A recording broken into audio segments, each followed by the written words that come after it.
Chapter 2 Part 4. Why were those who were well-spoken also smart?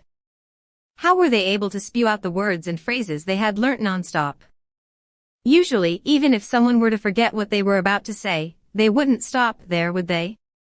There was only one probable conclusion: their brains were built differently. No matter if we were to destroy the kingdom's cities, or massacre its citizens, it is not too much of a hassle given the great underground tomb of Nazarik's power. But, our focus should be on accumulating experience. If we were to face a much more difficult situation, the lessons you have learnt from this war could be of help. Ains had experience launching attacks on enemy bases and sieging cities during past guild wars and other similar events. However, that was back in Yggdrasil. The knowledge that he had gained from the game must be implemented in reality properly. In that context, the experience they had gained from the different methods they had employed to destroy different types of cities will undoubtedly be of use in the future. The great underground tomb of Nazarik had to strengthen itself. The belief that Ains Ulgaun and the great underground tomb of Nazarik were the only guild and guild base in this world was a naive one. Ains exists in this world, therefore there must be other players and guilds in this world too, perhaps due to arrive in the future. To prepare for that future, it was a necessity for this organization to bolster its own strength. Indeed, it was imperative for all of them to have personal experiences in these matters. Ains continued on to the Guardians who were intently listening to him. Speaking of our current situation, I could feel that the burden of responsibility has been growing ever so heavier on every floor Guardian. At the same time, the number of people like you who I could entrust these jobs to are far and few between. The floor Guardians, excluding Victim, were all strong level 100 beings that could give Ains a run for his money. The area Guardians were weaker than the floor Guardians, so Ains felt uneasy at the suggestion of bringing them outside, where there could be strong enemies. This was why the number of tasks given to the floor Guardians had been increasing. However, if we were to keep up the status quo, multiple issues will begin to surface. When the sorceress kingdom of Ains Ulgaun has come to subjugate a vast enough territory, the area Guardians will take up responsibility for a wide range of tasks. Perhaps a day will come when even the management of warfare will have to be delegated to someone. That is to say that our master wishes those who are without experience to have a personal history of their own, correct? Demiurge started spouting unintelligible things again. But, what he said about forming a history of their own more or less hit the mark. It sounded pretty cool too. That's correct. It is just as you have surmised, Demiurge. Though he did not feel as though it could be conveyed properly, Ains still smiled while using his practiced, what a no-nonsense ruler would sound like, a voice. Speaking of which, normally, if he were to hear himself using that voice through a recording he would not be able to stand the amount of cringe he felt, but he didn't really think too much about it now. After all, he felt that his emotions would get suppressed quickly if he had imagined the voice that he was using. Anyways, Demiurge's history idea was a good one.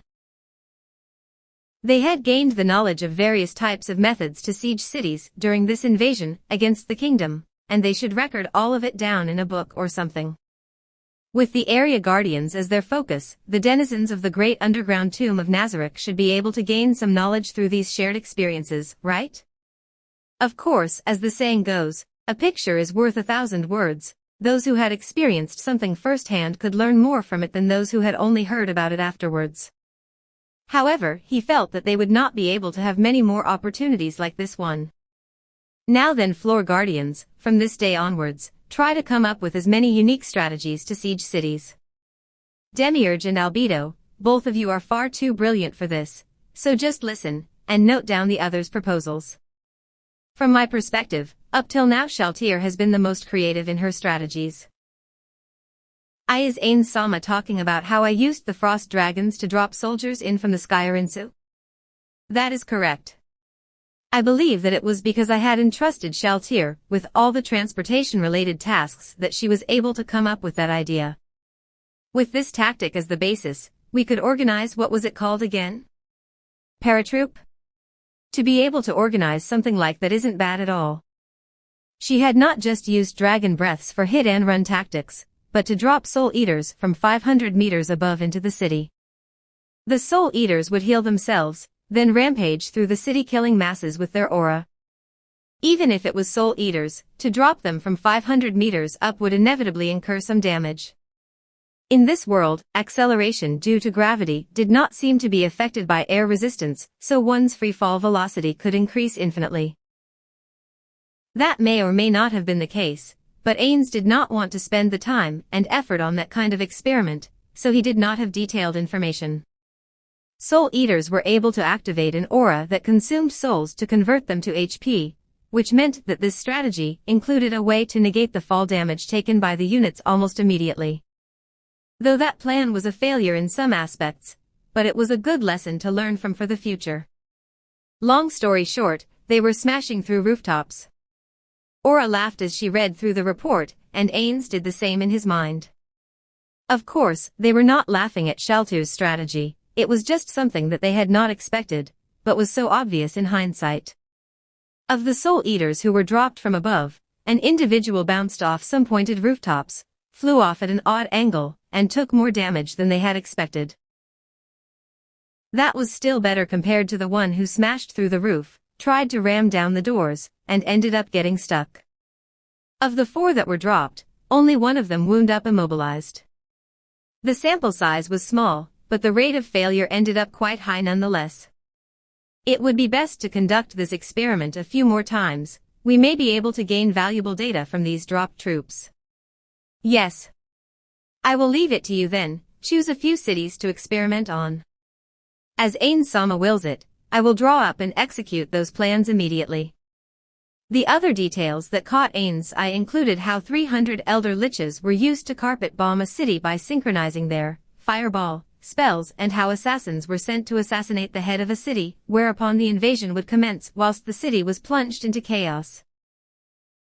These records on the methods they had used to destroy the cities were not just useful to educate the area guardians, but they were also useful as a study of what strategies an enemy could employ to invade Nazarick. Ains sighed internally. Perhaps the guardians thought that he was being too paranoid. If Nazarick was truly invincible, there would be no need to do these things, but that could not be possible. Absolutely impossible. This is to prepare for our inevitable fight against a guild that is as strong, if not stronger than us. After Ains had finished speaking, the guardians responded that they would obey in unison. Now then, it is about time that we begin our next siege. Ains glanced at Albedo. Because Ains did not have eyeballs, most people could not notice that his gaze was on them. He had had to turn his head to face them most of the time, but Albedo was perceptive enough to notice, without him doing so. Albedo nodded in a manner that seemed to convey the message, it is just as Ains-sama has said. Speaking of which, Ains-sama, the amount of troops we have deployed for this war seemed to be scant. What was the reason for that? Ains immediately froze up. He could not think up an answer to such a logical question. To be honest, he thought he would be able to hold the stage much better than he was right now. Demiurge and Albedo had not been raising any questions. He had hoped that Cocytus and the rest would do the same too, so that's why. Because Cocytus had experienced defeat during the battle with the lizard men, I had instructed him back then to think for himself. No matter how you look at it, the source of his misery was always what he had said in the past. Why? No, what he had said back then was correct. From the perspective of him wanting to strengthen Nazarick, his statements were fine. It was because of what he had said back then that Cocytus could have the growth that he had today. Why did Ains arrange for an amount of troops that could not guarantee them victory? The explanation was not that complicated, but it wasn't one that he could just tell the floor guardians about. Why was that? It was because the explanation could bring about Nazarick's downfall. Ains gulped down his non-existent saliva. He had remained silent for too long. He had to say something, something that would seem to make sense. Speaking of which, it was the same when we were storming the neighboring towns and cities. A small portion of the people were allowed to escape, right? What was the reason for that? Cositus and Aura's questions were to be expected. Perhaps there are others amongst you who have had the same questions in mind. Ains surveyed those in front of him to be met with every floor guardian nodding their heads. I see. Well, let us observe how our first battle will unfold. Afterwards, I will tell you the reason why. Ains was just dragging things out, leaving these bothersome problems for his future self. Situated at the north end of the kingdom facing the Rhyndc was the city of Inauru. It was the largest city within Earl Na's domain, a city that was blessed by the sea.